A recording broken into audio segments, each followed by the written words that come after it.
मुदिता ma'am, welcome कर रही हूँ आपका। बहुत प्रणाम है आपको। बस 1-2 सेकंड में शुरू कर रहे हैं हम वैलिडिक्ट्री। श्योर, कोई बात।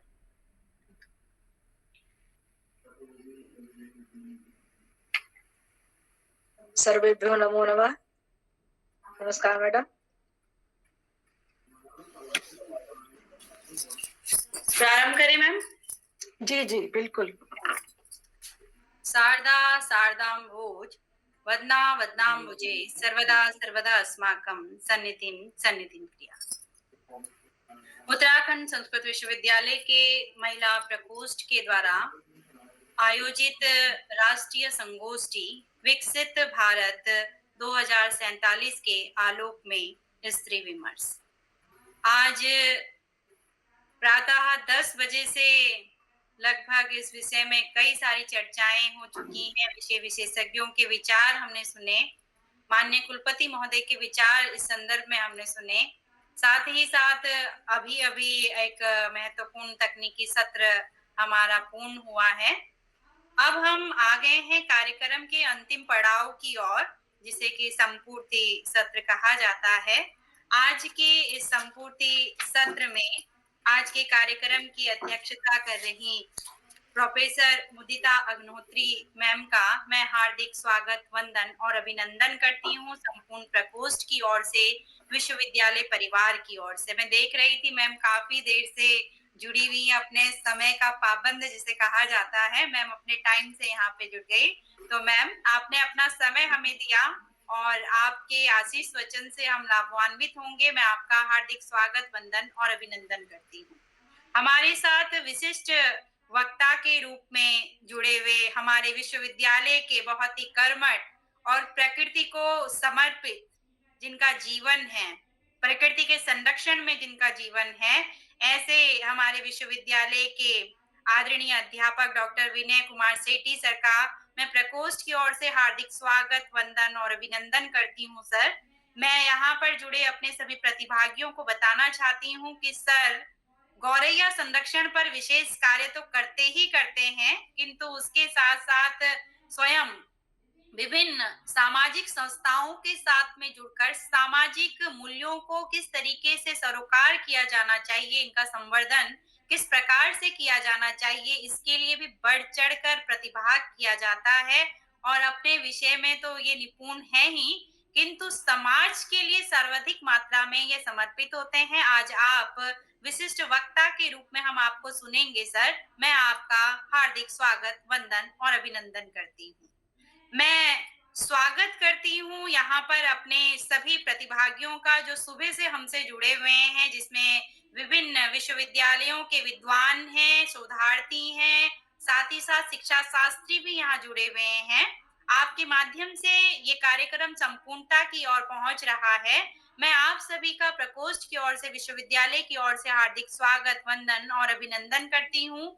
मैं स्वागत करती हूँ अपने प्रकोष्ठ के सम्मानित सदस्यों का, डॉक्टर बिंदुमती द्विवेदी मैम का, डॉक्टर सुमन प्रसाद भट्ट जी का, डॉक्टर सुशील कुमार चमोली जी का, और स्वागत करती हूँ सबसे ज्यादा इस प्रकोष्ठ की संयोजिका, जिनके विचार को आज सार्थकता हम सब दे पा रहे हैं, जिन्होंने ये संकल्पना रखी 2047 की महिला कैसी होनी चाहिए, उनके विभिन्न पक्षों के बारे में सोचा। डॉक्टर श्वेता अवस्थी मैम का मैं हार्दिक स्वागत, वंदन, अभिनंदन करती हूँ और आमंत्रित करती हूँ यहाँ पर वैदिक मंगलाचरण के लिए, क्योंकि किसी भी कार्यक्रम का प्रारंभ यदि मंगलाचरण के माध्यम से होता है, तो जैसे स्वयं सुबह डॉक्टर बिंदुमती द्विवेदी मैम ने कहा है कि देवताओं का आशीर्वाद हमें मिलता है, तो हमने जहाँ शुरुआत आशीर्वाद से की है, हम इस कार्यक्रम की संपूर्ति भी देवताओं के आशीर्वाद से करेंगे। मैं आमंत्रित करती हूँ छात्र अध्यापक मनमोहन शुक्ला जी को कि वे आए और वैदिक मंगलाचरण से कार्यक्रम का शुभारंभ करें। सर्वेभ्यो नमो नमः। अथ वैदिक मंगलाचरणम्। हरिः ओम। वायुरनिलममृतमथेतं भसमान्तगो शरीरम्। ओम करातो समारा कलीबे समारा करेतग्गु समारा अगनेनायासु पथाराये असमान विषवानिदे वब्बायोनानि विदवान्ना जूयोध्यसमज्जुहुराणमेनो भूयिष्ठान्ते नाम उक्तिं विधेम हिरण्मयेन पात्रेण सत्यस्यापिहितं मुखं जोऽसावादित्ये पुरुषः सोऽसावहम् ओम खम ब्रह्म हरिः ओम। धन्यवाद। बहुत बहुत धन्यवाद छात्र अध्यापक मनमोहन शुक्ला जी। अब मैं अतिथियों के वाचिक स्वागत के लिए और आज के कार्यशाला के संपूर्ण सार को प्रस्तुत करने के लिए महिला प्रकोष्ठ की संयोजिका डॉक्टर श्वेता अवस्थी मैम से निवेदन करूंगी कि हमारे अतिथियों का वाचिक स्वागत आप करें और साथ ही साथ संपूर्ण मंच को आज का जो शोध का सार रहा है संपूर्ण संगोष्ठी का वो यहाँ पर बताने का कष्ट करें। आदरणीय doctor Shweta Awasthi ma'am. Thank you Meenakshi. Professor Mudita Agnihotri ma'am और हमारे दूसरे गेस्ट स्पीकर डॉक्टर विनय सेठी, मैं आप दोनों बहुत स्वागत करती हूँ इस संगोष्ठी में जो हमने इस वर्चुअल प्लेटफॉर्म पे आज ऑर्गेनाइज की। और सबसे अच्छी बात ये रही कि जिन बिंदुओं को लेकर हम चले थे विकसित भारत @2047 में स्त्री विमर्श, तो उसमें जितने सब थीम्स भी रहे हैं, वैदिक काल में महिलाएं हो, महिला रक्षा और स्वास्थ्य, कामकाजी महिलाएं और मध्यकाल में महिलाएं, वेदों में महिलाएं, तो मुझे नहीं लगता कि कोई भी ऐसा बिंदु जो हमने सब थीम्स में रखा था वो अछूता रहा, बल्कि बहुत अच्छे अच्छे पेपर्स हमको देखने मिले। हमारे 4 पैरेलल सेशंस चले थे, 2 सुबह पैरेलल चले और 2 अभी जो मैम के सामने अभी समाप्त हुआ है। तो सबसे अच्छी बात ये रही है कि जो बहुत यंग बडिंग स्कॉलर्स थे उन्होंने भी बहुत अच्छी स्टडीज करके मतलब कुछ चीजें ऐसी आई हैं वैदिक साहित्य की जो जिनसे मैं अनभिज्ञ थी कि किस तरह से हमारे यहाँ महिलाओं को सती होना मना था, बल्कि विधवा के बाद पुनर्विवाह की व्यवस्था थी और बहुत सारी और चीजें थी जिनको देख के ऐसे लगता है कि शायद ही हमसे कोई विचारधारा की उन्मुक्तता में कोई हमसे आगे रहा होगा उस समय। तो उसके साथ साथ बहुत सारे बच्चों ने मीडिया के क्षेत्र में महिलाओं पर भी अपने विचार व्यक्त किए हैं। और एक जो बात आज निकल के आई है इस पूरे सेमिनार में, वो ये रही है कि बहुत खुला और बहुत अच्छा गहरा चिंतन हुआ है और कोई पक्ष अछूता नहीं रहा। और एक जो सबसे बड़ी सीख आज सभी महिलाएं यहाँ से शायद लेके जाएंगी अपने साथ, वो ये कि हम सबको तो बहुत समझाते रहते हैं, आज थोड़ी समझ, हमारी समझ पर भी आज बात आई है कि हमको एक बैलेंस करने की जरूरत है। मैं जब हम कहती हूँ तो मैं स्वयं के साथ साथ मैं सबको रिप्रेजेंट कर रही हूँ। हमारी जो अब जो आगे आने वाली जनरेशन है, जो अभी हमारी बच्चियां हैं, उनको एक बहुत बड़ी सीख हमारा सेमिनार आज दे गया है कि किस तरह से उन्हें एक सामंजस्य बैठाना है, अपने आप का विकास करते हुए उनको एक सौम्यता, एक कंपैशन जो एक स्त्री का आधारभूत गुण रहा है, निश्चय ही मतलब, और यही शायद कारण है कि नवदुर्गा के रूप है हमारे यहाँ कि हर समय एक छवि नहीं, हर समय हम काली नहीं हो सकते, हर समय चंडी नहीं हो सकते, कभी सरस्वती भी होना है, ज्ञान की देवी होना है, मातृत्व हमारा होना है। और पूरे 9 दिनों में 9 स्वरूप हमको माँ के दिख जाते हैं। अजंता एलोरा जो लोग गए होंगे उन्होंने देखा होगा कि नव रस की व्याख्या पार्वती के माध्यम से है। शिव पार्वती की जो एनग्रेविंग्स है उसमें हर तरह से एक वेनिटी वाली महिला और एक मातृत्व संबल लिए हुए महिला सब कुछ दिखाया है। शायद आगे बढ़ने की होड़ में आज बच्चे, उसके बहुत सारे कारण हैं, उसकी अलग से शायद विवेचना हो किसी दिन कि क्यों बच्चियां जो हैं वो इतनी ज्यादा अग्रेसिव भी हो रही हैं, रूड भी हो रही हैं। और कई बार ऐसा देखा भी जा रहा है कि पुरुष शोषित हो रहे हैं कुछ जगहों पर। बहुत मैंने जैसे पहले कहा कि बहुत ऐसे लोगों को जानती हूँ जो मल्टीनेशनल कंपनीज में है, काम कर रहे हैं, एंड उनका ये कहना है कि women are quite reluctant to work and they are reluctant to behave at times, and ऐसी स्थिति में पुरुष बड़ा vulnerable सा हो जाता है, बिकॉज वो क्रॉस क्वेश्चन भी नहीं कर सकता, वो कॉमन स्टेटमेंट भी नहीं दे सकता, because he will be judged for that. तो ये सारी चीजें आज तो एक रिस्पॉन्सिबिलिटी का भाव जिस पर बहुत जोर दिया हमारे सारे वक्ताओं ने कि स्त्रियों के अंदर एक वो रिस्पॉन्सिबिलिटी भी होनी चाहिए, सेंस ऑफ रिस्पॉन्सिबिलिटी। एंड ऐसा जरूरी नहीं है कि हम हर समय अग्रेशन उसके भी कारण रहे, क्योंकि स्त्रियों को लगा कि एक्सटीरियर हम इतना रूड और इतना स्ट्रांग कर दें कि कोई जो है उस दीवार को पार ना कर सके। वो करते करते, और जैसा कि हर आंदोलन में होता है, तो स्त्री विमर्श भी उससे छूता नहीं है, थोड़े बहुत भटकाव आते हैं, और हमें कदापि ये नजरअंदाज यहाँ पे नहीं करना है कि अभी भी बहुत बड़ा वर्ग है जो मूक है, जिसकी बात अभी सामने पटल पर नहीं आ पाई है। ऐसी महिलाएं भी हैं, जैसा हमने और मीनाक्षी ने अनुभव किया था जब हम कोर्स करने गए हैं, कि बहुत सी ऐसी असिस्टेंट प्रोफेसर महिलाएं थी जिनको अपनी वेतन का अधिकार नहीं है आज भी, और उसकी जानकारी नहीं रखती। तो ऐसा नहीं है कि हर स्त्री जो है, लेकिन जो एक नया ये खतरा पैदा हो रहा है जिसमें परिवार एज एन इंस्टीट्यूशन खतरे में आ रहा है कि लड़कियां अब शादी में नहीं जाना चाहती, घर नहीं संभालना चाहती, तो उसके वो बहुत सारी परिस्थितियां रही हैं उसके पीछे, जिसके कारण वो आज इस दोराहे पे आके खड़ी हो गई कि उन्होंने सोचा कि चलो अब ये एग्जाम देना ही बंद कर देते हैं, स्वयं को सिद्ध करना ही बंद कर देते हैं, अपने आप के लिए जी लेते हैं। तो लेकिन महिलाएं एकदम से मुंह नहीं मोड़ सकती है ना हर चीज से, तो एक बीच का बैलेंस हमको खोजना होगा, और संभवतः हम खोज भी लेंगी, क्योंकि हमारे अंदर एक ऑटो रिपेयर का डिफॉल्ट सिस्टम होता है महिलाओं में कि हम स्वयं को ठीक कर लेती हैं।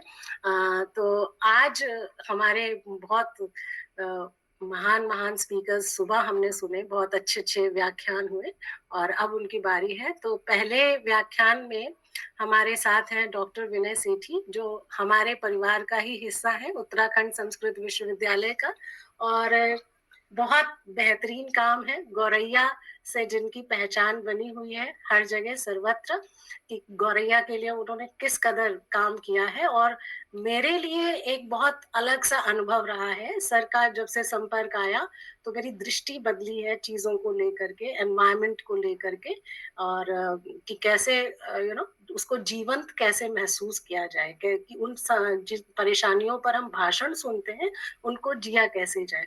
ये तो सर का प्रोफेशनल परिचय हो गया इनके पद का, कि जिस एक प्रोफेसर की हैसियत से सर ने जो जो काम करा है। उसके अलावा बहुत सारे ऐसे मुद्दे हैं समाज के जिन पे आज समस्याएं खड़ी हो रही हैं, लोग परेशान हो रहे हैं, वो अभिभावकों के अपने बच्चों से रिश्ते हों, वो आपसी समाज की कलह हो, सब पे सर का बहुत रुझान रहा है। और अभी रिसेंटली सर ने विमेन एम्पावरमेंट पे भी बहुत गहनता से अपना अध्ययन करना शुरू किया है, एंड बहुत इंसाइटफुल बातें कई बार हमारी होती हैं इस मुद्दे पर। और तो I think without much ado I would like to invite doctor Vinay Sethi for his talk. Welcome sir. बहुत बहुत धन्यवाद मैम। मैम मेरी आवाज सुनाई दे रही है? बिल्कुल सुनाई दे रही सर। सबसे पहले मैं पूरे आयोजक मंडल का आभार व्यक्त करता हूँ। विकसित भारत 2047 इसके आलोक में स्त्री विमर्श विषय पर एक राष्ट्रीय संगोष्ठी का आयोजन किया जा रहा है, और मैं सुबह से प्रोग्राम के साथ कनेक्टेड हूँ। मेरे विश्वविद्यालय का प्रोग्राम है, तो बहुत अच्छा लगा कि स्पीकर्स इतना अच्छा बोले, इतना बेहतर बोले, कि जैसे मैम श्वेता मैम ने कहा कि निश्चित रूप से नई बातें भी पता लगी, और यंग जनरेशन इतना अच्छा रिसर्च ओरिएंटेशन रखती है इसकी भी जानकारी लगी, और हमारे विश्वविद्यालय की भी कुछ बहुत सुंदरता से अपनी बातें रखी हैं। तो इस पूरी बात को शुरू करते हुए और आयोजक मंडल को धन्यवाद देते हुए मैं अपनी बात को शुरू करता हूँ कि आज स्त्री विमर्श पर मुझे कुछ बोलने के लिए कहा गया। जब 2047 के सापेक्ष स्त्री की स्थिति को ढूंढा गया फ्लैट लिटरेचर में, तो घूम फिर कर एक बात सामने आई कि महिला का पुरुष के साथ समानता का भाव अगर आ जाएगा तो विकसित होने में देश को महिलाओं की मदद मिल जाएगी। तो कुल मिला के बात वही रही जो बहुत पहले की 19वीं शताब्दी की शुरुआत में थी। आज भी लगभग जो इशारा है वो वही हो रहा है कि महिला सशक्तिकरण। मेरे लिए व्यक्तिगत रूप से महिलाओं की भूमिका समाज में और परिवार में ब्यूटीफाई करने में बहुत है।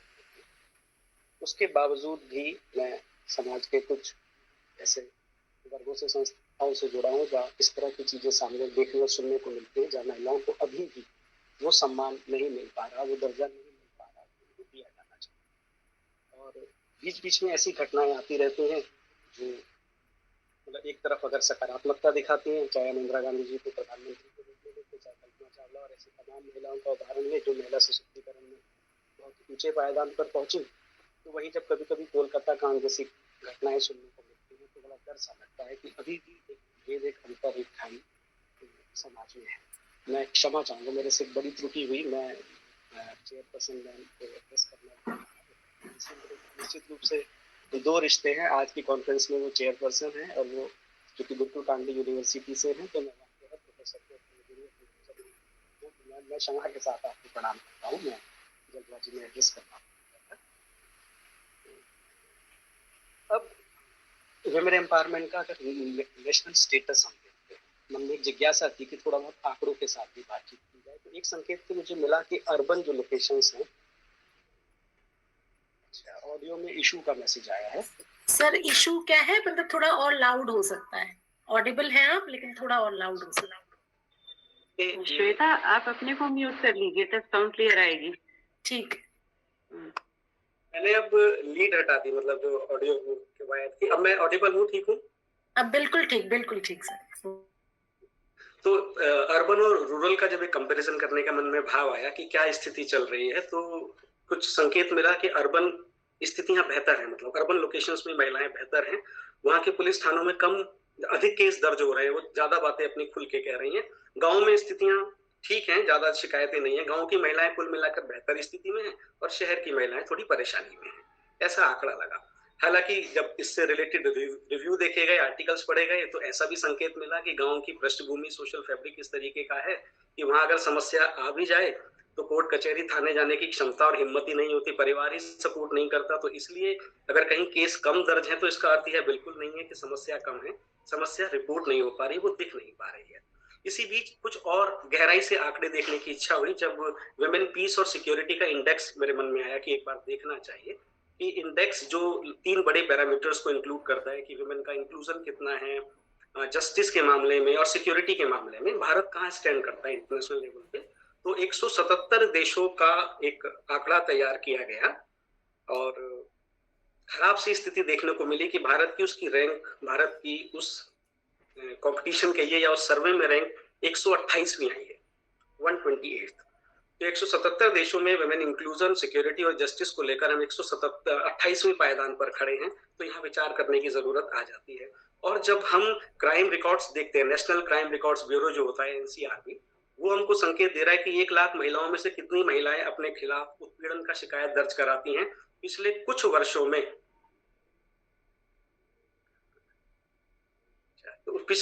वर्षों में उसमें इजाफा हुआ है लगभग 13% का। और इस समय जो क्राइम रेट चल रहा है नेशन का वुमेन्स को लेके, वो 66% चल रहा है।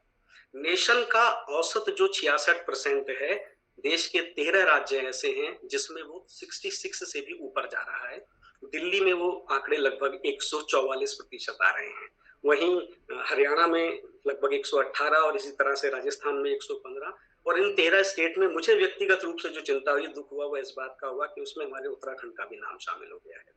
आज उत्तराखंड भी महिला के खिलाफ होने वाले क्राइम में नेशनल एवरेज 66 से ऊपर जाके 77 पर पहुंच गया है। अगर हम रूल्स रेगुलेशन की बात करें, नियम और कानून की बात करें, तो इस मामले में तो हमारा देश बड़ा समृद्धशाली है। डॉरी दहेज को लेकर जो एक्ट बना 1961 वो हमारे पास है, provision of child marriage act 2006 हमारे पास है, पॉक्सो एक्ट हमारे पास है, indecent representation of women act 1986 हमारे पास है, वुमेन टेरिफिक ये पूरी तरह से बैन, जो कहीं भी किसी संस्थान में 10 से ज्यादा कर्मचारी होंगे तो इंटरनल कंप्लेंट कमेटी बनेगी, वुमेन सेल बनेंगे। ये सारी चीजें बता रही हैं। हम निर्भया एक्ट बना रहे हैं, उसको अमेंडमेंट कर रहे हैं, हम निर्भया फंड बना रहे हैं, महिला पुलिस वॉलंटियर्स बना रहे हैं, 0 FIR की सुविधा हम महिलाओं को दे रहे हैं, इररेस्पेक्टिव टू दी प्लेस के कहाँ क्राइम हुआ, कहाँ उसे शिकायत करनी है। इमरजेंसी रिस्पॉन्स फंड, सब कुछ बन रहा है। 24 आवर्स की महिला हेल्पलाइन तैयार हो रही हैं। उन सबको देखकर क्या हम ये कह सकते हैं कि देश में महिलाएं सुरक्षित हैं? एक बड़ा प्रश्न हम अपने आप से पूछते हैं कि जहां इतने सारे कानून और इतने सारे लीगल ताकतें हमको मिले, महिलाओं को मिले, क्या वहां अगर कोई बिटिया बाजार से या कहीं से आने में आधा पौन घंटा लेट हो जाती है तो क्या ऐसा हम सुनिश्चित कर सकते हैं तो घर वाले, परिवार वाले घबराएं ना? घर की कोई महिला अगर कहीं से लौटनी है और देर शाम थोड़ा अंधेरा होने लगे तो हमारे मन में व्याकुलता ना आए, हम कहें कोई बात नहीं, कहीं रुक गई होगी। क्या ऐसा है?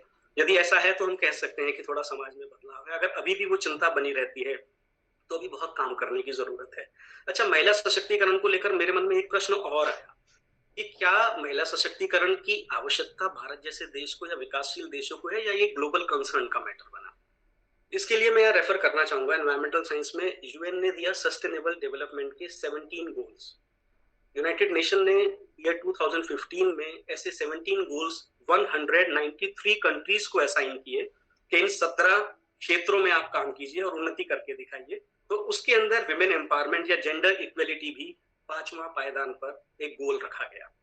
तो तब मुझे लगा कि अगर जहां डेवलपिंग और डेवलप्ड कंट्री एक साथ हैं, वहां पर भी अगर डेवलप्ड कंट्री को कहा जा रहा है कि महिलाओं की स्थिति में सुधार आना चाहिए, तो इसका मतलब ये किसी एक खास देश तक सीमित समस्या नहीं है, ये एक ग्लोबल समस्या है।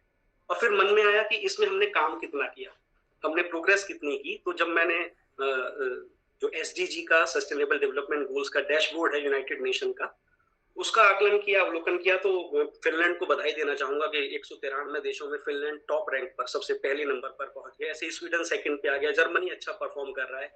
पर लेकिन बात ये होती है ना कि अड़ोस पड़ोस के बच्चे कैसा परफॉर्म कर रहे हैं एग्जाम में, उससे ज्यादा जरूरी होता है हमारा बच्चा कैसा परफॉर्म कर रहा है। तो मेरे मन में जिज्ञासा इंडिया को लेकर की थी। और अब ये अच्छा है या बुरा है, मैं आपके साथ सिर्फ रिजल्ट साझा कर रहा हूँ। 193 देशों में सस्टेनेबल डेवलपमेंट के गोल्स के अचीवमेंट को लेकर भारत की रैंक 109, 109वीं रैंक हमारी है। तो अभी चैलेंज अपने आप में बहुत बड़ा है। हालांकि एक सकारात्मक चीज इसमें जरूर दिखी मुझे कि जेंडर इक्वलिटी को लेकर हम ठीक हैं, हालांकि बहुत अच्छे ट्रैक पर तो नहीं है, पर निराशाजनक स्थिति नहीं है। जैसी कुछ निराशाजनक स्थिति हमारे देश में क्लाइमेट चेंज को लेकर भारत नेगेटिव मार्किंग ले रहा है, सस्टेनेबल सिटीज को लेकर वहां भी हम नेगेटिवली परफॉर्म कर रहे हैं, और कुछ ऐसे भी फील्ड है जिसमें हम स्टेगनेंसी पर हैं। तो कम से कम जेंडर इक्वलिटी के अंदर हम थोड़ा आगे की तरफ बढ़ रहे हैं। तो ऐसी स्थिति में एक सवाल मन में आया कि इसका मतलब चीजें सुधर तो रही हैं, क्या वो आगे बेहतर हो सकती हैं? तो मन एक सकारात्मकता ने कहा कि निश्चित रूप से बेहतर हो सकती हैं। और जब इन आंकड़ों को देखा गया, जब इस तरफ दिशा देखी गई कि महिला के खिलाफ जो समस्याएं आ रही हैं उसमें सोसाइटी का कौन सा सेक्टर सबसे ज्यादा इन्वॉल्व हो रहा है, समस्या आखिर कौन पैदा कर रहा है, तो दुख बड़ा इस बात का हुआ कि संकेत आ रहा था कि युवा वर्ग महिलाओं के लिए एक समस्या पैदा करता है। और मुझे एक सकारात्मक पक्ष लगा कि आज के इस कॉन्फ्रेंस के अंदर, जैसे कि मुझे अवस्थी मैम ने बताया कि सर बहुत सारे बच्चे ना उस यंग जनरेशन के, जिसको हम युवा की कैटेगरी में रखते हैं, 25 साल, 30 साल, 35 साल का। तो मैं उनसे कहना चाह रहा हूँ कि जब आरोप युवा वर्ग पे लग गया है तो now it becomes the responsibility of the youth ना, कि वो एक पॉजिटिव चेंज सोसाइटी में लेकर आए। जब हमारे ऊपर आरोप है कि हम गड़बड़ियां कर रहे हैं तो समाधान भी हमें देना होगा। तो ऐसे कुछ छोटे छोटे समाधान है, समय सीमा को देखते हुए मैं साझा करूंगा आपके साथ। पहला सुझाव मैं यंग जनरेशन खास तौर से जो जुड़ी हुई है तो सार्वजनिक तौर से कहना चाहूंगा कि अगर चाहे वुमेन एम्पावरमेंट लागू करना हो सही तरह से, वुमेन की स्थिति सुधारनी हो, चाहे घर, परिवार और अपनी स्थिति सुधारनी हो, मुझे लगता है कि हमें बेहतर विचारों से और बेहतर विचार वाले लोगों से खुद को घेर कर रखना होगा। देखिए, संगति बड़ा अच्छा प्रभाव और बड़ा गहरा प्रभाव डालती है। मुझे बचपन की अपनी दादी की एक बात याद आती है। हमारी दादी घर में उस समय जैसे अचार घर में ही सारी चीजें, पापड़ बना करते थे। तो मेरी दादी एक दिन गाजर काट रही थी, तो उन्होंने गाजर 2 अलग अलग प्लेट में रखी, कटी हुई गाजर। तो मैंने कहा दादी ये 2 जगह क्यों? बोली ये 2 अलग अलग जगह जाएंगी। फिर उन्होंने आधी गाजर जो कटी हुई थी वो एक मर्तबान में डाली जिसमें सरसों का तेल था। बोली देख ये तेल में गई, ये अचार बन जाएगी, और ये चीनी की चाशनी में गई, ये मुरब्बा बन जाएगी। तो बड़ा गहरा सा सीख जीवन में मिली कि हम जिस संगति में होते हैं उसका प्रभाव निश्चित रूप से हमारे ऊपर पड़ता है। तो आज की सोसाइटी के लिए, आज की जनरेशन के लिए बहुत जरूरी, बहुत आवश्यक हो गया है कि वो पॉजिटिविटी वाले माइंडसेट के लोगों के साथ बैठे उठे और वो दृष्टि रखे कि मैं किन के साथ उठ बैठ रहा हूँ। अब देखिए, इसके लिए किसी बहुत गहरे सजेशन की जरूरत नहीं है। मतलब हर जगह पर हमारी संस्कृति संकेत कर रही है। जैसे आज सुबह कई लेक्चर्स, कई डेलिब्रेशंस में मैंने सुना कि हमारी संस्कृति बड़ी महान, वैदिक समय से ही हम महिलाओं के सशक्तिकरण की बात करते हैं, मूल्य चेतना की बात करते हैं। और अभी जो G20 हुआ, उसका 18th जो हमारा सम्मेलन हुआ, भारत देश ने जब ऑर्गेनाइज किया, तो उसकी थीम पर मेरी दृष्टि गई। तो उसकी थीम भी थी वसुधैव कुटुंबकम। मैं अच्छे संकेतों की और मूल्य चेतना की बात जब करता हूँ कि G20 के अंदर हम अपनी थीम रखते हैं कि वसुधैव कुटुंबकम, जो सीधा सीधा संकेत करती है कि अयम निजय परो वेति गणना लघु चेतसाम उदार चरिता नाम तो वसुधैव कुटुंबकम, कि ये मेरा, ये तेरा, ये छोटा, ये बड़ा, ये अपना, ये पराया, ऐसी ऐसी बातें ना छोटे दिमाग वाले लोग करते हैं। जो उदार हृदय के जो बड़े लोग होते हैं वो पूरे विश्व को अपना परिवार मानते हैं, और ये बचपन से हम कहते सुनते पढ़ते हुए आ रहे हैं। तो हम ऐसी संस्कृति के संवाहक हैं जिसने पूरे विश्व को अपना परिवार माना है। उन संस्कृति के संवाहकों से अगर हम एक निष्पक्ष सवाल पूछते हैं कि महिलाओं के क्षेत्र में आज महिलाओं को ज्यादा समस्याएं कहाँ हैं, परिवार के बाहर या परिवार के भीतर, तो दुख होता है कि आज महिलाओं को संकट, समस्या, परेशानी घर की चार दीवारी के भीतर ज्यादा है। जब एक डेटा में देख रहा था इंडियन पिनल कोड का कि किस तरह से महिलाओं के खिलाफ केस दर्ज हो रहे हैं, तो कई कई तरह के समस्याएं महिलाओं के साथ हैं, चाहे असॉल्ट की हो, किडनैपिंग की हो, रेप की हो, और बहुत सारी मिली हुई समस्याएं हो। उसमें एक जो पैरामीटर था उसका नाम था क्रुएल्टी टू विमेन, महिलाओं के साथ निर्दयता, और पूरी हेडिंग थी कि क्रुएल्टी टू विमेन, जिसका रेशो था 31%। भारत देश में 31% जो मुकदमे, शिकायतें दर्ज हो रही हैं कोर्ट में, वो bye husband and family members हैं। तो वसुधैव कुटुंबकम की संस्कृति को मानने वाला देश आज 31% केस महिलाओं के खिलाफ उनके अपने परिवार के सदस्यों के विरुद्ध दर्ज होते हैं, और कष्ट तब होता है जब वो हस्बैंड के खिलाफ होते हैं, जब वो सास के, ससुर के, नंद के और रिश्तेदारों के खिलाफ होते हैं। और फिर ना परिवार के अंदर विघटन शुरू होता है। आप डिवोर्स के केसेस देख लीजिए, आप सेपरेशन के केसेस देख लीजिए। हस्बैंड वाइफ होने के साथ जिंदगी ना कई बार बस चल रही होती है, जी नहीं जाती। अगर दिख रहा है ना कई बार दूर से कि पति पत्नी का रिश्ता बेहतर चल रहा है, तो कई बार वो उस पैदा हुए बच्चे के कारण चल रहा है जिसे छोड़ के बीच में उस रिश्ते को छोड़ा नहीं जा सकता। सच कहें तो उसे ढोया जा रहा होता है। तो ऐसी स्थिति में आज घर के भीतर भी ना महिला और पुरुष दोनों की ये जिम्मेदारी बन जाती है कि घर के माहौल को सुंदर बनाया जाए। आज दोनों के ही व्यक्तित्व में गांभीर्य लाने की आवश्यकता हो गई है। परिवार के अंदर एक उस आधार की जरूरत है जहां महिला के खिलाफ अगर पूरा देश, पूरा समाज खड़ा हो जाए ना, वो भयभीत ना दिखाई दे, क्योंकि उसके कंधे पर उसके पति का हाथ हो और वो उससे कहे कि मैं तुम्हारे साथ हूँ। वो साथ में महसूस करे कि मेरा भाई मेरे साथ खड़ा है, मेरे पिता मेरे साथ खड़े हैं। आज समाज में एक ऐसे परिवर्तन की आवश्यकता है। मुझे एक छोटी सी चीज याद आती है, कैसा हस्बैंड वाइफ का कोऑर्डिनेशन हुआ करता था। मैं 8th या 9th क्लास में रहा हूँ। मैं अपने फ्रेंड के घर पढ़ने के लिए गया, जैसे पहले दोस्तों के यहाँ पढ़ने चले जाया करते थे। तो उनका बहुत बड़ा घेर था जिसको आंगन बोलते हैं। हम आंगन में बैठ के पढ़ रहे थे, 4 भाई थे। अंकल जी जिनका मेडिकल स्टोर था, मेरे मित्र के पिता, वो अपने दुकान पर गए, घर से बाहर निकले, आंटी जी ने आके दरवाजा बंद किया। मतलब मुझे आज भी ये याद है, ये 93 या 92 की बात होगी। आंटी ने दरवाजा बंद किया और उस पर लैच नहीं लगाया, कुंडा नहीं लगाया, और दरवाजा ऐसे भेड़ के वो आ गई। तो मैंने अपने मित्र से कहा, मैंने कहा आंटी ने ना कुंडा नहीं लगाया, भूल गई शायद। उसने कहा कि नहीं, वो अभी थोड़ी देर बाद लगेगा कुंडा। तो मेरा जिज्ञासा है, मैंने कहा कि दरवाजा बंद नहीं करा, कोई कुत्ता उत्ता आ जाए? बोले नहीं, बैठी तो बाकी मम्मी ध्यान रखेंगी।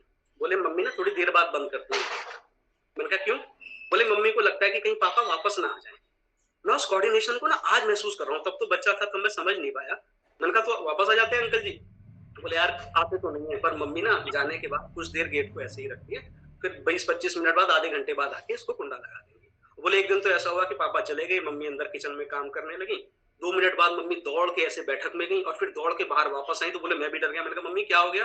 बोले कुछ नहीं। और मम्मी ना पूरे घेर में से होती हुई गेट के पास पहुंची। अभी मम्मी गेट के पास पहुंची ही नहीं थी कि गेट का दरवाजा खुला, पापा सामने खड़े थे। बोले वो दुकान की चाबी भूल गया, और मम्मी के हाथ में चाबी थी। बोले मैं चाबी ही लेके आई थी। तो उस कोऑर्डिनेशन को ना मैं आज फील करता हूँ, और उस भाव को मैं फील करता हूँ कि कैसे एक मौन संवाद हस्बैंड वाइफ के बीच होता आया है। हमारे बड़ों ने जिस तरह से किया, आज की जनरेशन उसको क्यों बहुत बेहतर तरीके से बना नहीं पा रही, रख नहीं पा रही। और एक छोटा सा संकेत और भी तो मिला ना कि किसी के जाने के बाद दरवाजे पर कुंडा लगाने की जरूरत नहीं होती। क्या पता लौट आए, क्या पता समझ आ जाए, क्या पता स्थितियां पहले जैसी हो जाए। तो कहीं ना कहीं समाज में अपनी संगति हम कैसा बोल रहे हैं, कैसा चल रहे हैं, इसकी बहुत गहरी जरूरत है। और मुझे लगता है कि महिला सशक्तिकरण की अगर सही शुरुआत करनी है तो वो घर के बाहर से नहीं, घर के भीतर से करनी होगी। एक बार अवस्थी मैम से मेरी बात हो रही थी, उन्होंने बड़ा छोटा सा स्टेटमेंट बोला और मुझे बड़ा गहरा स्टेटमेंट लगा। वो बोली कि सर मैं ऐसा मानती हूँ कि अगर कोई व्यक्ति अच्छा भाई है, अगर वो अपने बहन के प्रति बहुत अच्छा व्यवहार रखता है, तो बोली मेरा ऐसा पर्सनल मानना है कि वो बहुत अच्छा हस्बैंड साबित होगा आगे चलकर। और जब मैंने इस चीज को एनालाइज करना शुरू किया, अपने ऊपर, अपने दोस्तों के ऊपर, अपने साथ संगति के लोगों को देखा, तो मुझे लगा बात तो बिल्कुल सच है। आज मेरे एक दो ऐसे साथी लोग हैं जिनका वैवाहिक जीवन बहुत सुंदर नहीं है, तो मैं उनका बचपन याद करता हूँ क्योंकि मैं बचपन में उनके साथ था। वो अपने बहन और अपने मम्मी के प्रति भी बेहतर नहीं थे। तो मुझे लगा कितनी अच्छी ट्रेनिंग है, किसी ओरिएंटेशन वर्कशॉप के लिए बाहर जाने की जरूरत ही नहीं है। आप जहां हैं अपने घर की चार दीवारी में, आप एक बेहतर बेटा बन जाएं, आप एक बेहतर भाई बन जाएं, तो आप एक बेहतर पति और एक बेहतर पिता बन जाते हैं। और कहीं ना कहीं घर के उस व्यवहार के अंदर भी एक ऐसा समझदारी और समन्वय की जरूरत पड़ती है, जहां छोटी छोटी बात पर ना बड़ा खराब है समाज का हिसाब किताब ना। मैं किसी का नाम कोट करने से डरता हूँ क्योंकि घटनाएं दिमाग में एकदम आती है तो डर लगता है मुंह से नाम ना निकल जाए। मेरे एक मित्र ने जब मेरे से एक दिन ऑफिस में आके बड़े गुस्से में, मूड खराब था, मैंने कहा शर्मा जी क्या बात हो गई? तो बोले कि यार आज वाइफ से थोड़ा कहा सुनी होगी। मैंने कहा क्यों? कह रहे वो गैस की किताब नहीं मिल रही। उस जमाने की बात थी जब गैस बुकिंग के लिए किताब लेके सिंह द्वार पर लाइन में लगना पड़ता था और गैस सिलेंडर बुक हुआ करते थे। तो बोले गैस की किताब नहीं थी, वाइफ से मांग रहा था, बहस करने लगी, बोला मेरा हाथ उठ गया। मैंने कहा अच्छा। बोले हाँ यार। मैंने कहा हाथ क्यों उठ गया यार इतनी सी बात पे? बोले बस उठ गया हाथ। बोले अब गुस्से में कंट्रोल थोड़ी रहता है, गुस्सा आता है तो हाथ उठ गया। अच्छा 3-4 दिन की बात की ये बात थी, जिस संस्थान में मैं था वहां के एक उच्च अधिकारी ने हमारे उसी मित्र के साथ एक फाइल को लिया और ऐसे फाइल फेंक दिया और बोले लेके जाओ इस फाइल को दोबारा से ठीक करके लाओ। तो वो बड़बड़ाते हुए, पैर पटकते हुए मेरे पास आया और गुस्से में आके बोले कि बोले इतना गुस्सा आ रहा ना अधिकारी के ऊपर, मन तो कर रहा था ऐसे गिरेबान पकड़ूं और बाहर घसीट के ले जाऊं। मैंने कहा क्यों? कह रहे अरे यार इतना सारा स्टाफ खड़ा था, लोअर स्टाफ, क्लर्क, सबके सामने बड़ी बदतमीजी से डांट दिया। तो मैंने बहुत प्रेम से पूछा कि गुस्सा आया? बोले बहुत गुस्सा आया। मैंने कहा हाथ नहीं उठाया? मैंने कहा आप तो हाथ उठा देते हो गुस्से में।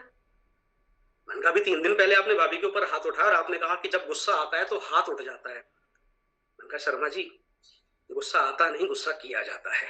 और आपका दिमाग इतना तेज और इतना समझदार है कि आप जानते हो कि कौन सा सोसाइटी का ऐसा सेक्टर है जिसको 4 थप्पड़ मारने के बाद भी विरोध की आवाज नहीं उठेगी, और कौन सा ऐसा सेक्टर है जिसे घूर के देख लिया तो टर्मिनेशन या सस्पेंशन का लेटर हाथ में आ जाएगा। तो कहीं ना कहीं घर के उस माहौल को भी समझना होगा, उस विचारधारा को भी समझना होगा। हम कई बार गुस्सा हमें आता नहीं है, हम सेलेक्टिविटी रखते हैं और हम गुस्सा करते हैं। तो ये दोनों का ही बने। कोई जमाना था जब मैं ये सोचता था कि मैं पुरुष वर्गों को कहूंगा कि महिला के प्रति प्रेम का व्यवहार रखे। स्थिति ऐसी आ गई है कि अब महिलाओं को भी ये समझाना पड़ रहा है कि भाई आप पुरुष के प्रति थोड़ा सा सद्भावना, प्रेम और सामंजस्य का भाव रखिए। और गुस्सा ना, मतलब मुझे एक चीज और बड़ी बड़ी गहरी लगती है कि गुस्से में जब कोई बात कही जाती है ना तो दिल की बात नहीं कही जाती, गुस्से में अक्सर दिल दुखाने की बात कही जाती है और उसके परिणाम भी बड़े खराब होते हैं, रिजल्ट बड़े खराब होते हैं। तो अगर उस थोड़ी देर के लिए थोड़ा सा संयम आ जाए, थोड़ा सा सावधानी, थोड़ा सा एक चिंतन आ जाए कि चीजों को संभाल लिया जाए।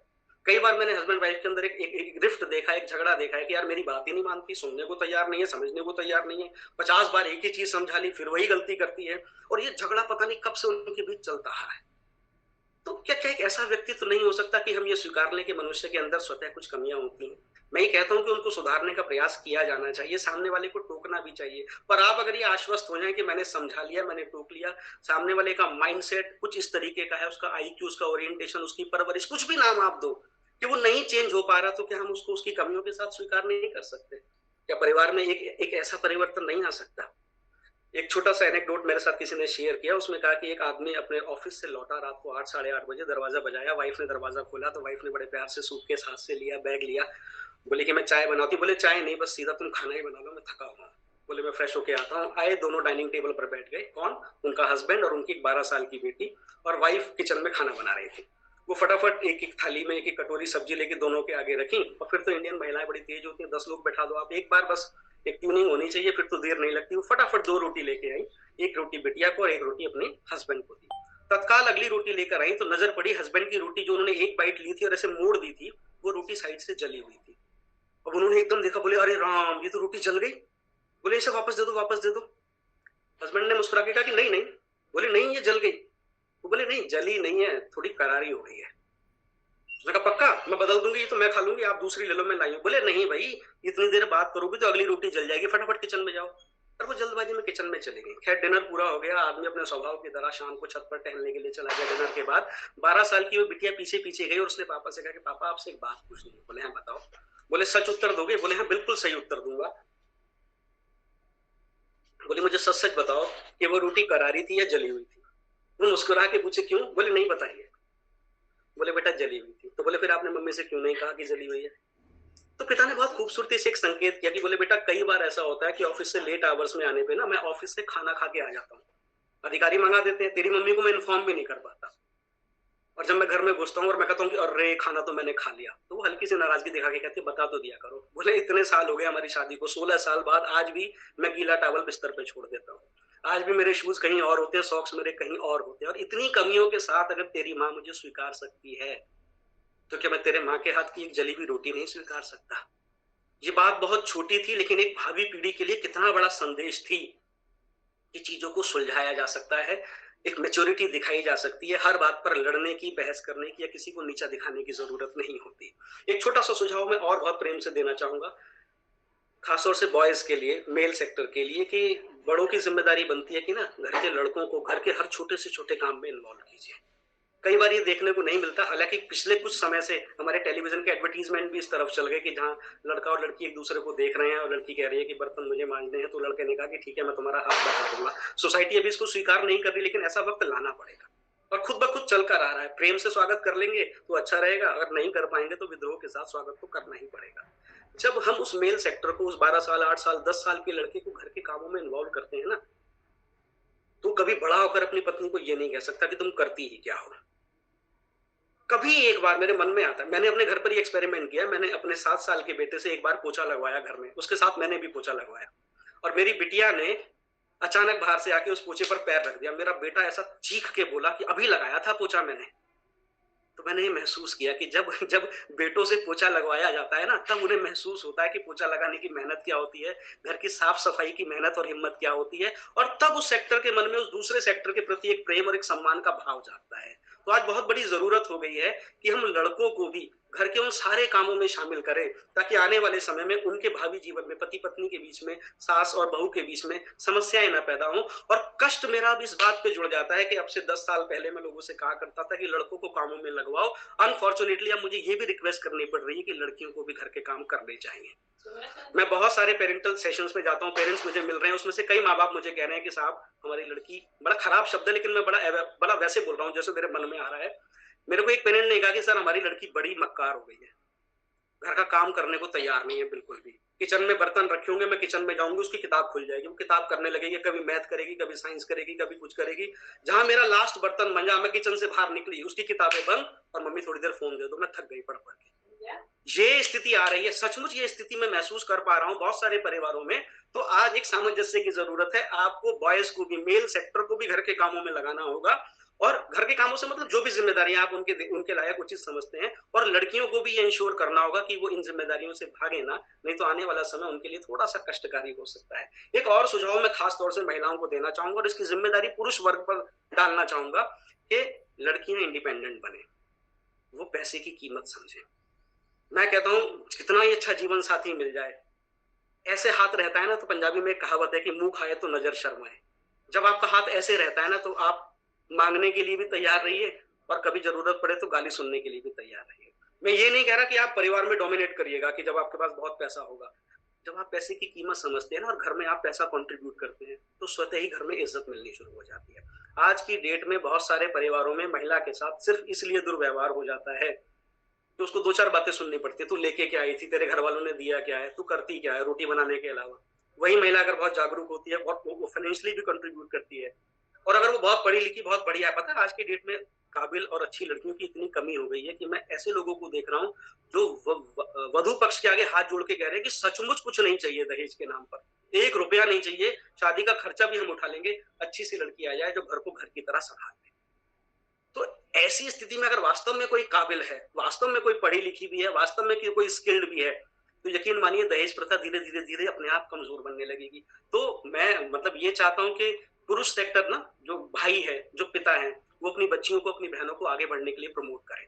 जहां भी वो स्किल को डेवलप कर सकती है। मैं कहता हूँ आप ब्यूटिशियन का कोर्स करो, आप चाहे 12th कर रहे हो ना, आप कितने भी बिजी हो, कितनी भी टफ पढ़ाई, आप आधा घंटा मेहंदी लगाना सीखो, आप मेकअप करना सीखो, मोहल्ले के 4 बच्चों को बैठा के ट्यूशन पढ़ाना शुरू करो, 1000-2000 रुपए कमाइए, उस 100 रुपए की कीमत समझिए, उस पैसे की कीमत समझिए। और किसी को लगता हो ना नहीं सर मुझे ऐसी जरूरत नहीं, मेरे पापा तो बड़े समृद्धशाली हैं।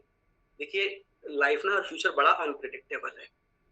आपके पिता कितने ही समृद्धशाली हो, मुझे लगता है राजा जनक से बड़े समृद्धशाली नहीं होंगे। उन राजा जनक के पास जितना पैसा और जितनी सुविधाओं के साथ, संपदा के साथ उन्होंने अपनी सीता को विदा किया था, उस सीता के जीवन का एक बहुत बड़ा हिस्सा जंगलों में भी था। तो ऐसी स्थिति में लाइफ इतनी अनप्रिडिक्टेबल है कि कल क्या हो जाएगा। तो आप अपने पिता और अपने भाई के पैसे के ऊपर ज्यादा गुमान मत कीजिए।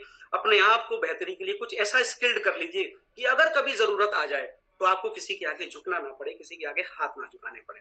साथ साथ मैं बॉयज और गर्ल्स दोनों से ये रिक्वेस्ट भी करूंगा कि अपने आप को ना एम्पावर कीजिए, अपने आप को थोड़ा सा जानकारी दीजिए कि वुमेन सेफ्टी को लेकर कौन कौन से रूल्स और रेगुलेशंस हैं, कौन से हेल्पलाइन नंबर हैं, कौन से एप्स हैं। जैसे उत्तराखंड के केस में अगर मैं कहूँ तो गौरा शक्ति ऐप बड़ा प्रभावशाली ऐप है।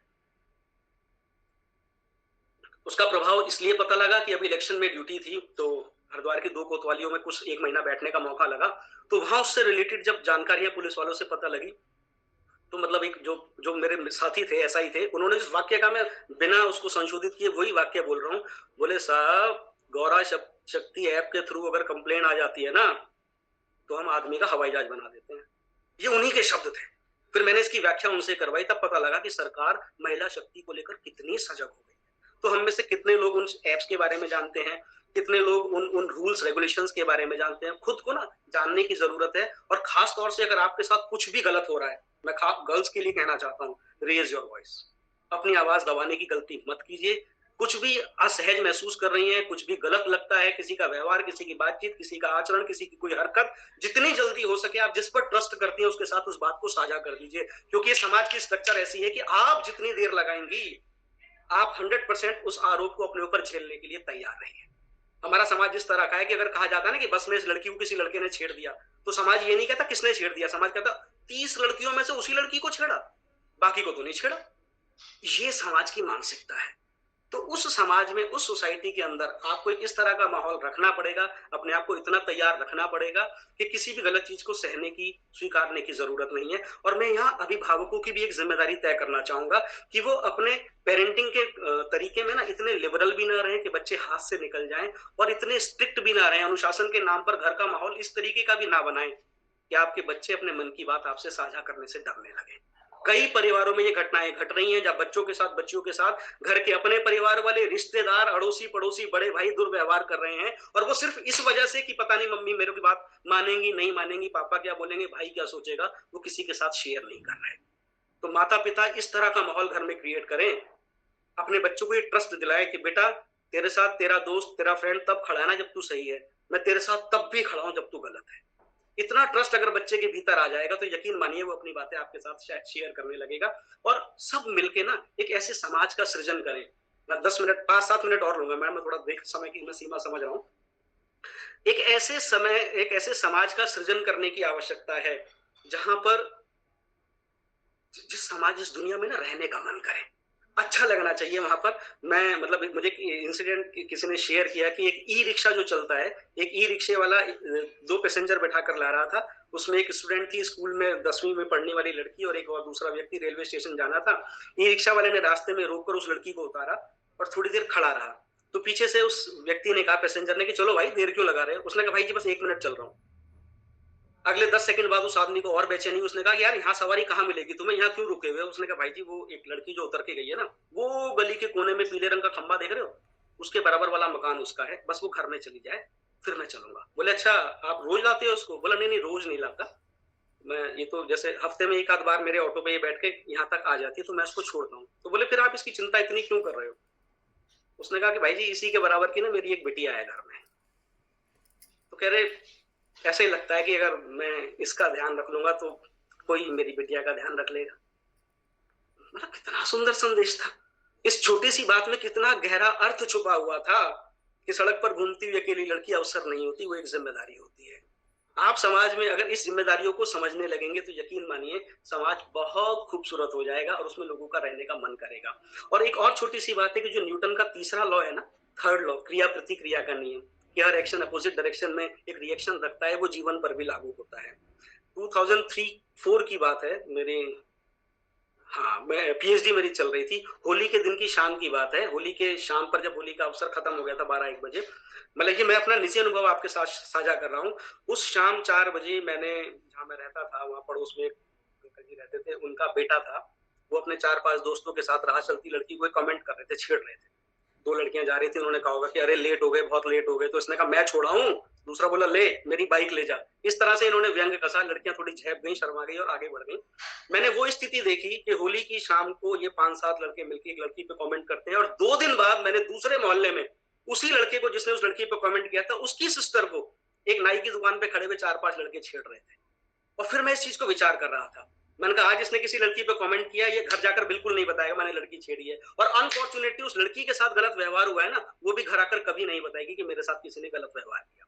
और ये मौन चीजें धीरे धीरे धीरे चलती रहेंगी। तो ऐसी स्थिति में ना जिम्मेदारी बन जाती है सबकी कि आपके साथ कुछ गलत हो रहा है, आप घर जाके बोलिए। और खास तौर से मैं महिलाओं की जिम्मेदारी, माओं की जिम्मेदारी एक तरह से रिक्वेस्ट करके फिक्स करना चाहता हूँ कि वो अपने घर में अपने बेटों को, 6ठी 7वीं 8वीं 10वीं में पढ़ने वाला बेटा ना, तो उसको ये जरूर बताएं कि जब मैं 12th में थी ना, किसी लड़के ने मेरे साथ बदतमीजी की, बड़ा बुरा लगा था बेटा। अपने लाइफ के, अपने किसी फ्रेंड की लाइफ के ऐसे एक्सपीरियंसेस को शेयर कीजिए, क्योंकि आपका बच्चा जब आपको परेशान होते हुए देखेगा ना, फिर वो इस तरह की हरकत कभी नहीं कर पाएगा। वो तब तक करता है जब तक लगता है उसको कि ये परेशानी किसी दूसरे की है। जब उसको लगता है कि मेरे परिवार वाले भी इस परेशानी से गुजरे हैं या गुजर सकते हैं, तो कहीं ना कहीं एक बार विचार चेंज हो जाता है। और गर्ल्स को स्पेशली कहूंगा थोड़ा विजिलेंट रहने की जरूरत है।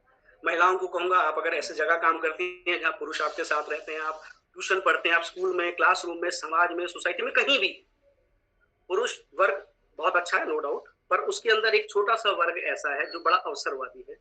वो अवसर तलाशने में कोई कंजूसी नहीं करता, कोई अवसर नहीं करता। तो जब कभी आपको ऐसा लगने लगे, और महिलाओं के पास तो एक सिक्स्थ सेंस होती है ना, एक बड़ी अच्छी सी पावर होती है, वो ये पता कर लेती है कि सामने वाले की जो बॉडी लैंग्वेज है और जो उसके वर्ड्स है उनमें कोई अलाइनमेंट है या नहीं, कोई डिविएशन तो नहीं है। वो आसानी से पहचान जाती है कि सामने वाला मन से बोल रहा है या दिमाग से बोल रहा है। और जब कभी ऐसी असहजता हो, जब कभी भी ऐसा गड़बड़ सा लगे कि आपका कोई रिश्तेदार आपसे ये कहे कि अरे नहीं हम तुम्हारे चाचा नहीं, अब तो हम फ्रेंड हैं, हम तो फ्रेंड हो गए, जमाना बदल गया है, तनिक देरी मत कीजिए, या तो तमाचा मार के उसका मुंह तभी तोड़ दीजिए, या अपने माँ बाप को बता दीजिए कि चाचा जी ऐसी बात कर रहे हैं। चाचा शब्द, ये रिश्ता मुझे इसलिए लेना पड़ा कि जिस समाज में मैं अखबार पढ़ रहा हूँ कि आज पिता के हाथों पुत्री सुरक्षित नहीं है, तो वहां बाकी रिश्तों की गंभीरता पर तो स्वतः एक बहुत बड़ा प्रश्न चिन्ह लग जाता है। तो ऐसी स्थिति में आप अपने संस्कारों के साथ जुड़े रहिए। मॉडर्नाइजेशन के नाम पर ना ये व्रत को, ये पूजा को, ये कथा का ढकोसला बताने की जरूरत नहीं है, इनका मजाक उड़ाने की जरूरत नहीं है। ये रीति रिवाज एक बहुत गहरा अर्थ और प्रभाव रखते हैं हमारे व्यक्तित्व के निर्माण। तो इनके साथ हमारी जब चीजें जुड़ी रहें।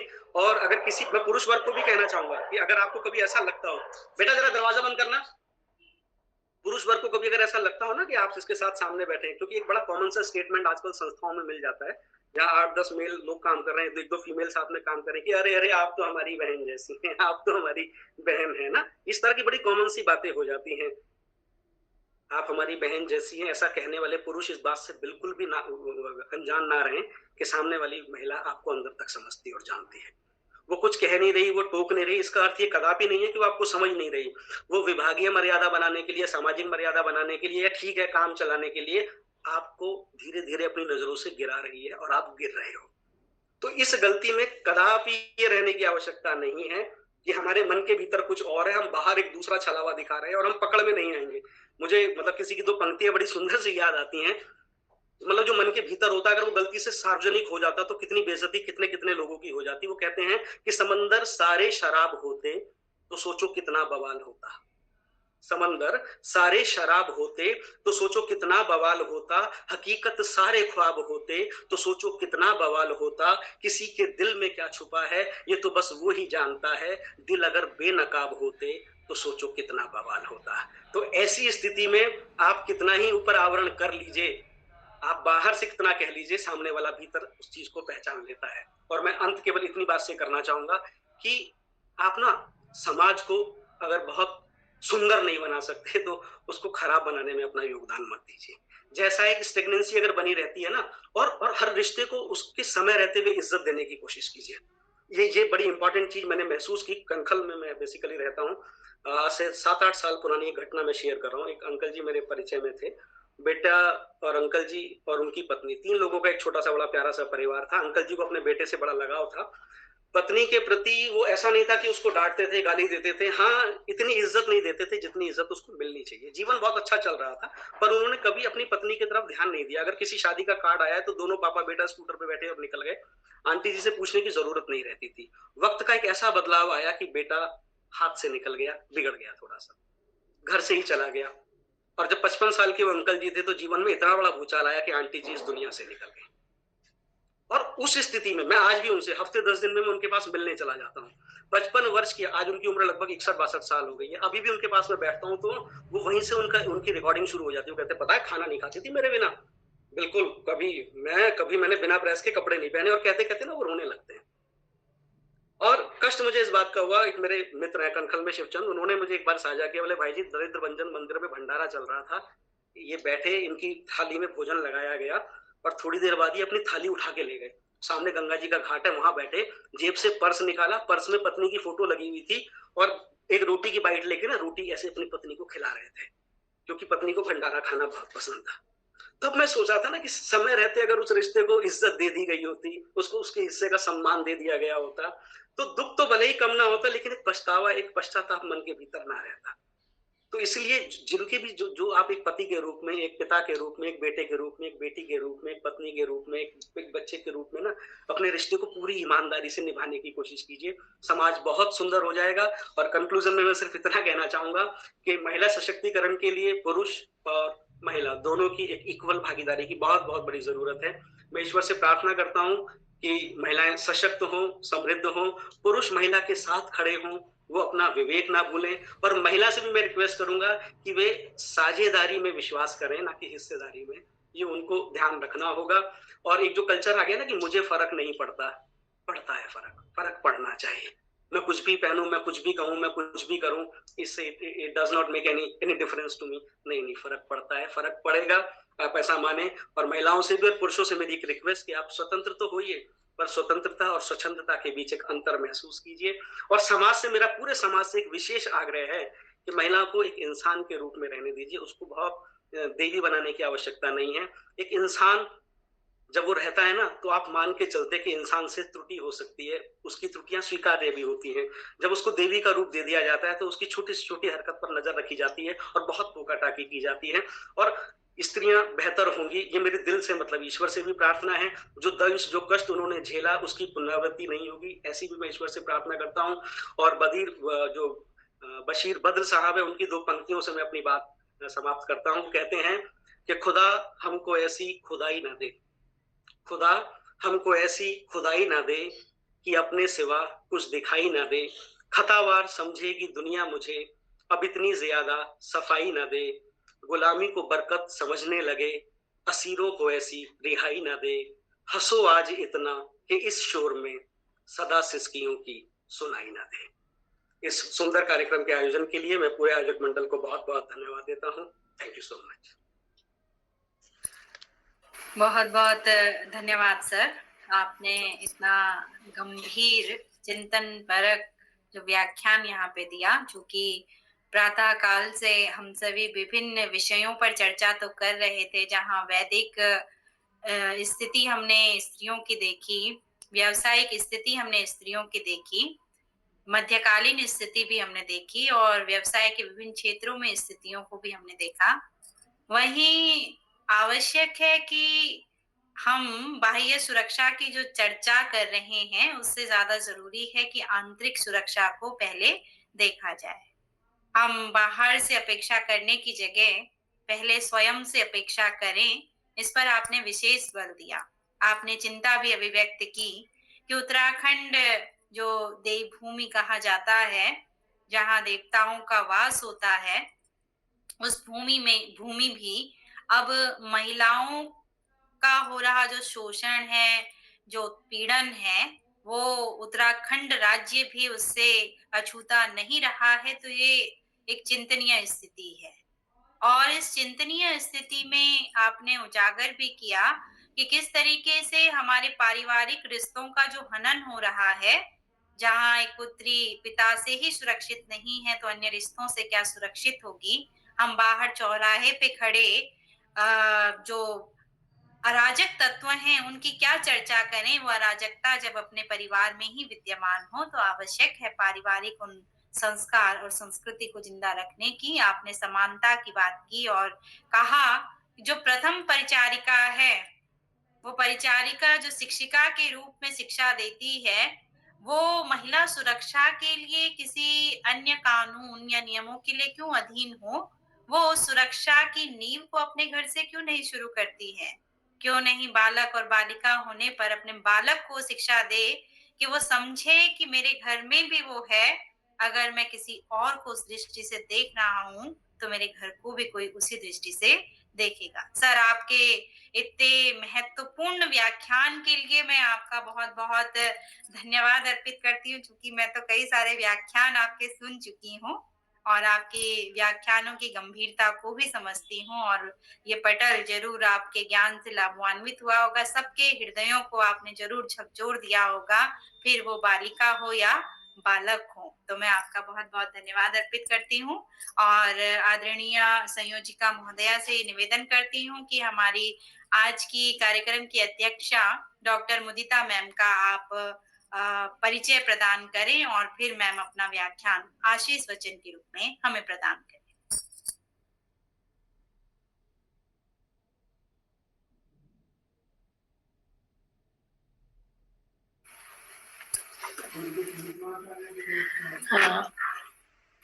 मैम आपका पहले तो मैं बहुत ही वेलकम कर रही हूँ आप इस हमारे सेमिनार में, संगोष्ठी में, और जितने हमारे रिसर्च स्कॉलर्स और एकेडमिशियंस जुड़े हैं उनकी जानकारी के लिए मैम का मैं एक ब्रीफ परिचय दूंगी।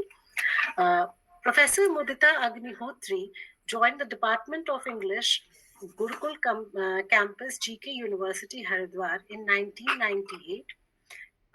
She has guided over 24 PhD scholars who have been awarded their degrees, and more than 60 research papers are to her credit of publication. Professor Agnihotri and her academic publications include the following books: Originality and Borrowings in the Short Stories of H.G. Wells, The Elements of Feminism in the Novels of Namita Gokhale, Impact of Gandhi on the Novels of Nayantara Sehgal. She has published a number of research papers in national and international journals of repute. She has a keen interest to spread the light of education among underprivileged girls and people in villages. She has motivated a number of girls for education and empowerment through corporate social responsibility program. She personally supports the students to be trained about diversity of skills, ability to handle difficult situations, environmental awareness among people with the cooperation of her enthusiastic scholars and students. She finds with the key issues concerned with the lay movement. She joined FSLAY as its lifetime member and later appointed the joint secretary of its Uttarakhand region. Ma'am, we welcome you and we are eager to have your talk now. Thank you, Shweta. First of all, let me greet you all of the members presented here, delegates and Dr. Sethi, Meenakshi ji and Dr. Shweta. Thank you so much for calling me here. I have got 5 minutes in my hand now. I'm in the office and my persons, they are waiting to lock this room, right? But 5 minutes I have. I will speak. I had written my lecture prepared here, but I will speak in short. English is allowed or I should switch over to Hindi? Bilingual होगा तो ज्यादा अच्छा है. बच्चे हमारे काफी हिंदी वाले बच्चे भी हैं. As a person, मैं बहुत सेटिस्फाइड हूँ जो वुमेन एम्पावरमेंट है चल रहा है. आज की डेट में कोई भी फील्ड ऐसा नहीं है जहाँ पे नहीं जा सकते. एक सेटिस्फेक्शन है, संतोष है, संतुष्टि है सभी जगह. बट सभी ने देखा पाया कि जो वुमेन का हक था पहले नहीं दिया जाता था. This is quite clear. For example हम ले लें अगर हिंदी लिटरेचर में तो लगभग 77 पोएट्स को मैं जानती हूँ. रिसर्च से मैंने ढूंढा है. उसमें 3 या 4 पब्लिकेशन में है. जिनका नाम पता है, जिनका क्रेडिट पता है। फॉर एग्जाम्पल मीरा से पहले हमको कोई लेडी ऐसी नहीं मिलती जिसको हम रिमार्केबल कह सके। महादेवी वर्मा जी है, सुमित्रा सुभद्रा कुमारी चौहान है, सुमित्रा देवी हैं। मैं अपना विचार ये व्यक्त करना चाहती हूँ। शुरू में नारी के साथ ये था। फॉर एग्जाम्पल आप यशोधरा को ले लो। यशोधरा का नाम अगर शायद मैथिली शरण गुप्त कविता नहीं लिखते कि सखी वे मुझसे कह कर जाते, है ना, सिद्धि हेतु स्वामी गए ये गौरव की बात, पर चोरी चोरी गए यही बड़ा व्याघात, तो शायद उनको कोई जानता नहीं। एक आध पोएट और भी हैं जिन्होंने लिखा है। She is totally hidden. आज की डेट में जो उनका व्यक्तित्व है इतना महान है, इतना महान है, अगर उसको हम इवेलुएट करें तो बुद्ध शायद बौने लग जाते हैं उनके आगे, लेकिन इस बात को कोई नहीं जानता। मैं पर्सनली रिसर्च कर रही थी। लकली मुझे एक वियतनामी राइटर की बुक मिली जो उनके महायान ग्रंथ थे उनसे प्रूफ के साथ लिखी गई है। मीन्स आई मीन टू से कि रिलायबल है।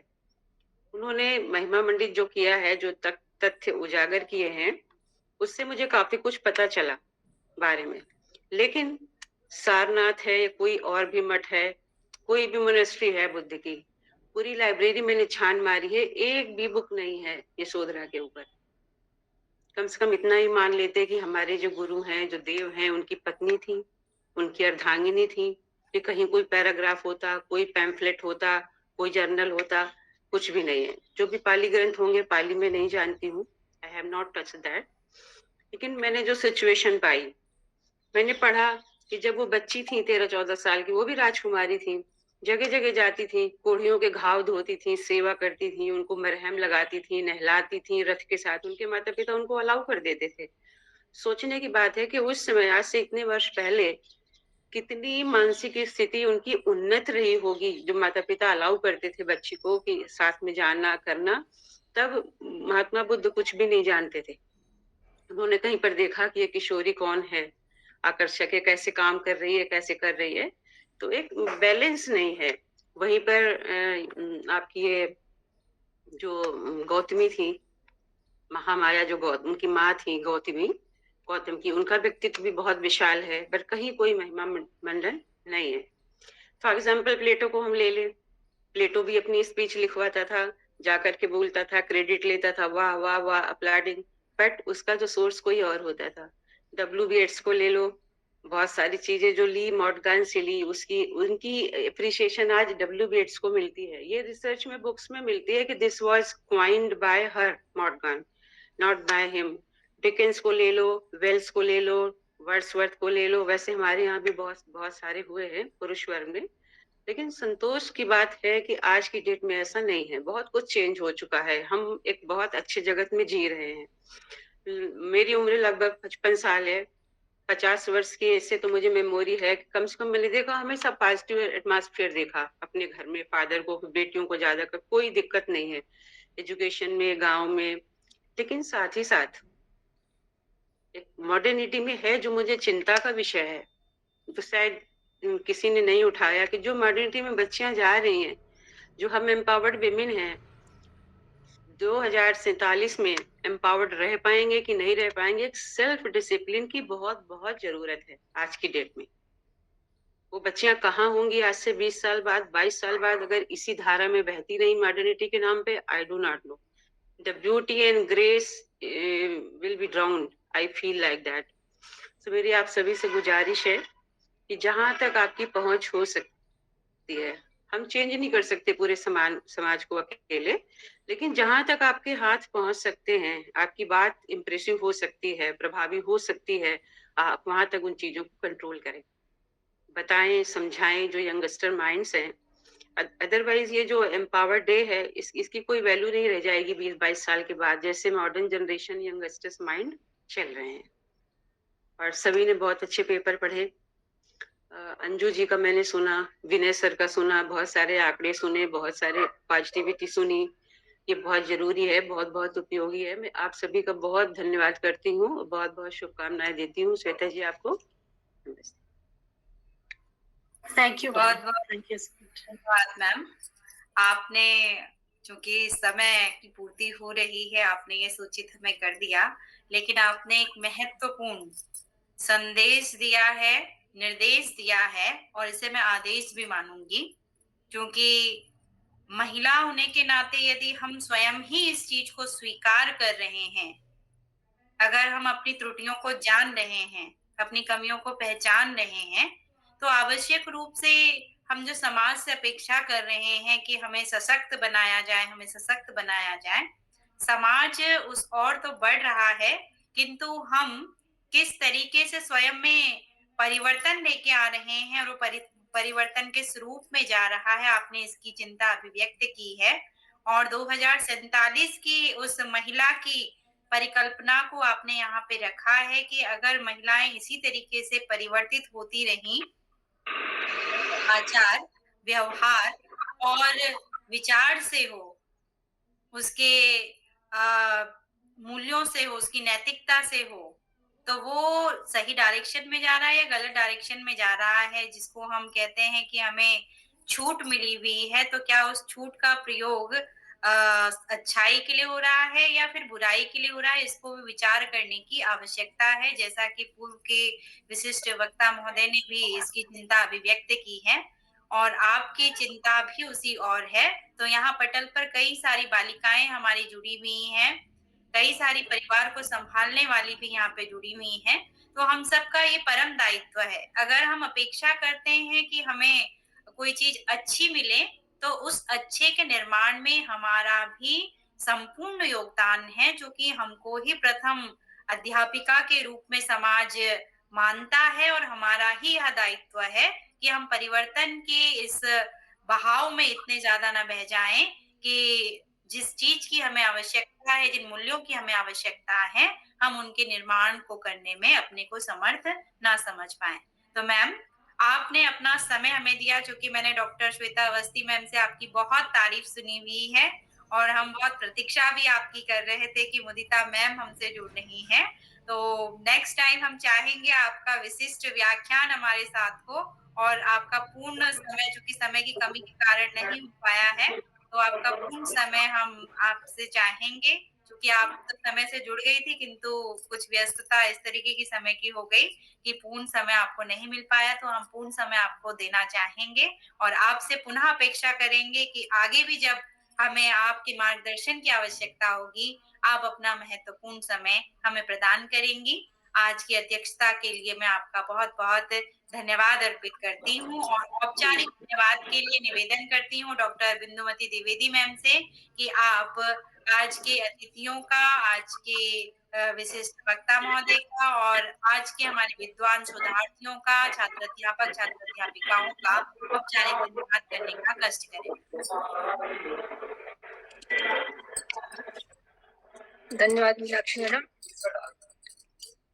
इस कार्यक्रम के संपूर्ण सत्र में अभी जितनी भाव विभोर करने वाला वक्तव्य सुनने को मिला, वो हमारे विनय सेठी जी के द्वारा और मुदिता मैडम के द्वारा, और इस तरह से दिन भर का जो कंक्लूजन था वो इस संपूर्ण सत्र में सारे रूप में हमारे सामने आया। मैं इस सत्र की अध्यक्षता कर रही डॉक्टर मुदिता मैम का बहुत बहुत धन्यवाद ज्ञापन करती हूँ। मैडम हमारे बीच जुड़ी और इतने समय तक इन्होंने यहाँ पर इसमें समय दिया। अब हम आगे के लिए मैडम आपसे अपेक्षा रखते हैं कि विश्वविद्यालय के हमारे विविध कार्यक्रमों में आप सदैव आमंत्रित होती रहेंगे और अपना आप अमूल्य समय, अपना अमूल्य दिग्दर्शन हम लोगों को प्रदान करेंगे। धन्यवाद मैडम, बहुत बहुत धन्यवाद मैम। मैं सभी प्रतिभागियों से निवेदन करूंगी कि आपको फीडबैक लिंक प्रेषित कर दिया गया है चैट बॉक्स में। अनिवार्य रूप से आप अपना जो नाम अंकित करेंगे उस आप ध्यान दीजिएगा और अपना फीडबैक लिंक जो प्रेषित किया गया है उसे भरिए, ताकि आपके प्रमाण पत्र समय से आपको प्रेषित किए जा सके। अब मैं अंतिम रूप से इस कार्यक्रम की संयोजिका महोदया से कहूंगी कि आप 2 शब्द आवश्यक रूप से कहें और शांति पाठ के साथ में एक सामूहिक छायाचित्र के साथ इस कार्यक्रम को समाप्ति की घोषणा आप इस समय के दोनों लेक्चर से जो बात एक हम घर ले जा सकते हैं, वो फिर महिलाओं पे ही आती है कि हमारी जिम्मेदारी बढ़ जाती है कि हम अपने बच्चों को कैसी परवरिश दे रहे हैं, माएँ बेटों को कैसा बड़ा कर रही है। एक पूरी किताब है how to raise a feminist son, तो फेमिनिस्ट सन ना हो लेकिन कम से कम मुझे लगता है हर व्यक्ति में, महिला को लेकर ही नहीं, पुरुष में या कहें बच्चों में, हर चीज को लेकर एक सेंसिटिविटी का लेवल जरूर होना चाहिए। और हमारा दायित्व है कि हम ये निश्चित करें कि हमारे बच्चों में वो पनपे। इसके साथ ही मैं एक बार फिर से सबको बहुत बहुत धन्यवाद देती हूँ, सभी बच्चों को जो हमारे साथ लगातार सारा दिन जुड़े रहे हैं, और हमारी टीम को जिसने मुझे बिल्कुल मतलब एक इतनी सी भी टेंशन होने नहीं दी पूरे कार्यक्रम में। बहुत सीमलेस हमारा कार्यक्रम चला है, और चमोली जी सब साथ साथ लगे रहे हैं, किसी को कुछ कहना नहीं पड़ा, स्वतः अपने आप स्वतः चलित काम होता चला गया है। तो ये बहुत अच्छी हमारी शुरुआत रही, हमारा पहला प्रयास था, और संभवतः आने वाले समय पे हम और इस तरह के कार्यक्रम कर पाएंगे। आज की सफलता से ऐसा ही लगता है।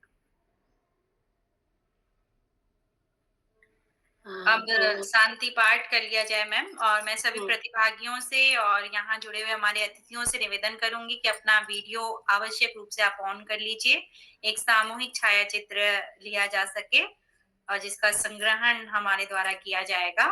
तो कृपया सभी अपना वीडियो पहले तो ओपन कर ले, फिर उसके बाद शांति पाठ के साथ में हम कार्यक्रम को समाप्त करेंगे।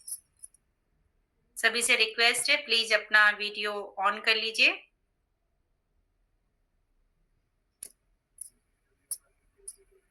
धन्यवाद धन्यवाद। ओम सर्वे भवन्तु सुखिनः, सर्वे सन्तु निरामयाः, सर्वे भद्राणि पश्यन्तु मा कश्चित् दुःखभाग् भवेत्। ओम शांति शांति शांति। सर्वेभ्यो नमो नमः।